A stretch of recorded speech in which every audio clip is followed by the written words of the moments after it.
Anyone who believes football games were better in the good old days is quite frankly wrong. Their rose-tinted memories is far wide of the mark as a Chris Waddle penalty.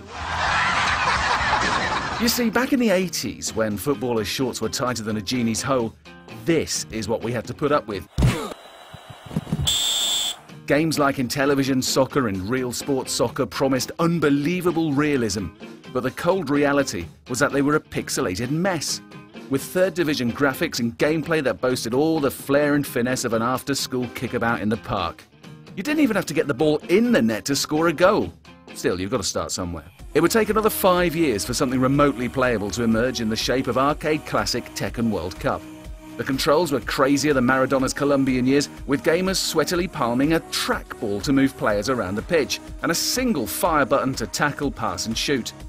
With its outlandish banana kicks and outrageous sliding tackles, it was brilliantly playable.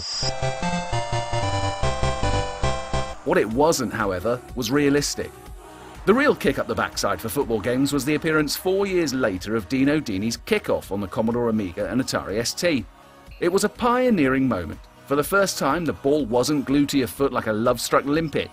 Instead, you could knock it around the pitch like Marco van Basten, threading through balls, spraying crossfield passes to your pacey winger, and slamming balls in on the volley. The sequel duked it out with John Hare's Sensible Soccer in 1992, sparking the first real football game fanboy war. Forget Liverpool versus Man U, this was Hare versus Dini. The contrast between the two couldn't have been greater. On one side you had the exacting gameplay of Kickoff 2, and on the other the more casual-minded intuitiveness of Sensible. It was closely fought, but ultimately Hare's game was crowned champion. It didn't last. Such was the pace of change that the once mighty Sensible Soccer's popularity fell faster than a diving Italian. That's disgraceful, really. Elbowed off the ball by US giant Electronic Arts, who broke into the big time in 1993 with FIFA International Soccer on the Sega Mega Drive. It's in the game. The arrival of FIFA heralded dramatic change for the genre, with one button to pass, dribble, shoot, tackle and fondle lingerie models ditched in favour of a much more versatile control system. Football's new breed, like FIFA and Konami's International Superstar Soccer, boasted multi-button control systems, giving a more realistic depth of gameplay at the expense of your dad no longer being able to play the bloody thing. Like Messi darting past a defender, footy games have never looked back.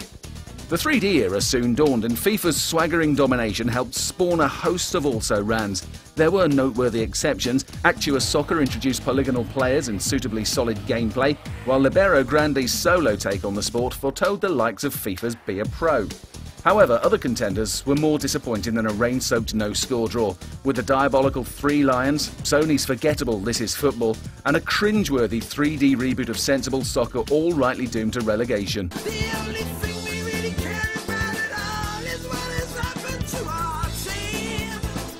The beautiful game was anything but.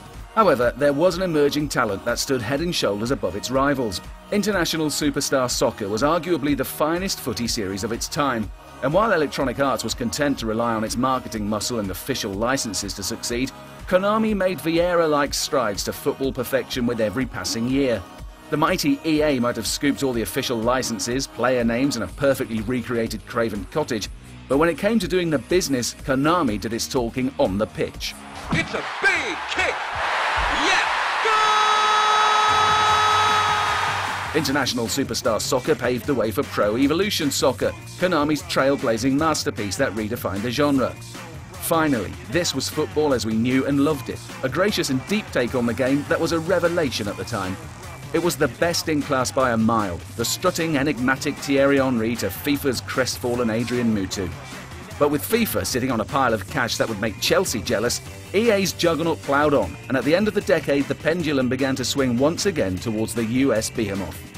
A crippling complacency had crept into Konami's game at the time of Pro Evo 5, with new versions of PES little different from the last, and a lack of any real technical improvement giving the impression of a publisher determined to boot the ball into the back of its own net. In contrast, EA was investing in its future with more gusto than Man City during the summer transfer window, and the decision to create an entirely new game for the new breed of consoles right from the start certainly proved to be a canny one. By FIFA 08, even the Konami hardcore were forced to concede that EA's offering was giving PES a run for its money. And by 2009, FIFA 10 had cemented its position as the world champion. With World Cup 2010 World Cup South Africa continuing the series' rich vein of form and proudly claiming to be the most realistic take on the sport yet, and with FIFA 11 promising to trailblaze further still, it's certainly a far cry from the so-called good old days. And with big changes hinting that Pro Evolution Soccer might finally enjoy a return to glory, the beautiful game has never been so ravishing.